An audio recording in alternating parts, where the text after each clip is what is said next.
All right, CS, thanks. Hey, got a totally different way for you to go here.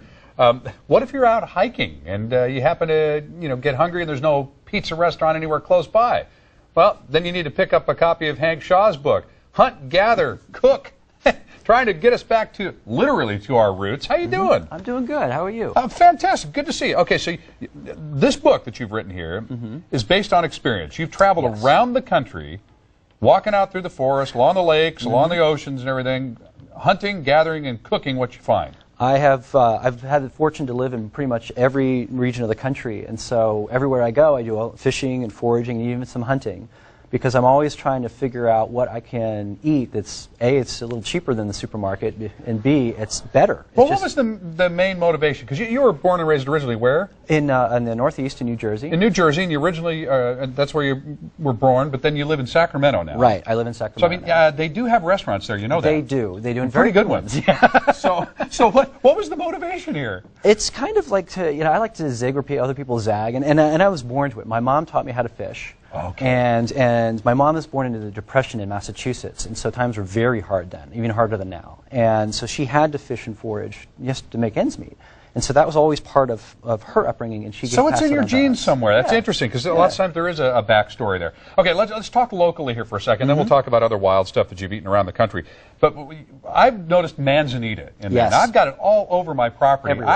And I know it has these little berries on it, but it never occurred to me that they would be edible. I've never heard that growing up here. It didn't occur to me either until I moved in 2004, and I'm seeing it everywhere, and I'm just wondering... These are the berries right here. We're looking at those. You've got to be able to do something with these things. I mean, they look like apples, right? And manzanita means little apple. And so I ate one, and it was terrible. It was terrible, and I figured they were crazy. But then I So you just picked it off and ate it? I did, and I don't recommend that. No. You don't see people around here doing that. No, and they're wise. You said it tasted really, really... tannic, like felty in the mouth. Okay. But what can you do with them?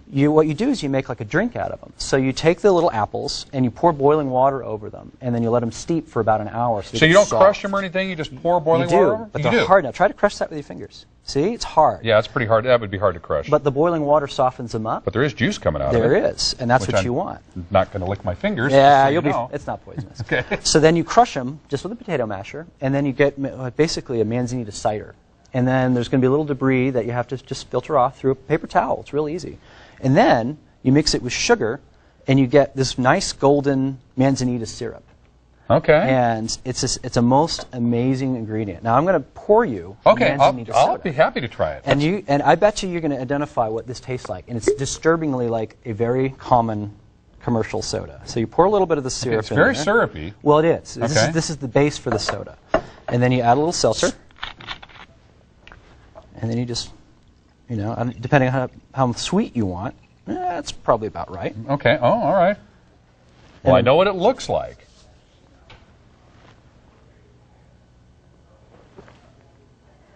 You have got to be kidding me. That's a 7-Up. Yes, it is. I knew you'd get it. That is amazing. Isn't that cool? And that is just some of these berries, a little bit of sugar, and some seltzer water. That's all it is. Well, in all these years we've been paying for the other thing. Exactly. And and they're everywhere. They're all over the chaparral in San Diego County. And that is delicious. Isn't that cool? Wow. Okay, okay, you have my attention now. You're going to be at the Sea Rocket Bistro tonight, signing the book, Hunt, Gather, Cook. Yep. We're doing an all sustainable, all local, all unusual seafood.